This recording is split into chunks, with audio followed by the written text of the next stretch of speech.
தமிழ்நாட்டின் வளர்ச்சியை முதலமைச்சர் மு.க.ஸ்டாலின் 4 ஆண்டுகளில் பின்னோக்கி எடுத்து சென்றுள்ளதாக கூறியுள்ள நடுவண் இணையமைச்சர் எல் முருகன், தமிழக மக்களின் நலனில் திமுக அரசு துளியும் அக்கறை காட்டவில்லை என கடிந்துரைத்துள்ளார். 4 வருஷமாக தமிழ்நாட்டினுடைய வளர்ச்சியானது பின்னோக்கி சென்றிருக்கிறது. திரு ஸ்டாலின் அவர்கள் தமிழ்நாட்டினுடைய வளர்ச்சியை பின்னோக்கி எடுத்து சென்றிருக்கிறார். அவர் இந்த 4 வருஷம் ஆட்சியே செய்யல.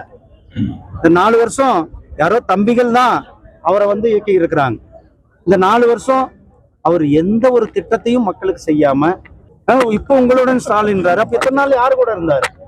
மக்களை தமிழகத்தினுடைய நலன்ல சிறிதும் அக்கறை இல்லாத இந்த திராவிட முன்னேற்ற கழக அரசாங்கம் நாம் பார்க்கிறோம். இன்னைக்கு சட்டம் ஒழுங்கு மிகப்பெரிய அளவுல சீர்குலைந்து இருக்கிறது. எங்கு பார்த்தாலும் லஞ்ச லாவண்யம், எங்கு பார்த்தாலும் கூட ட்ரக்ஸ், மதுபானங்களினுடைய அதிகமான மக்கள் இளை தலைமுறையை சீர்கெடுத்துக் கொண்டிருக்கிறது.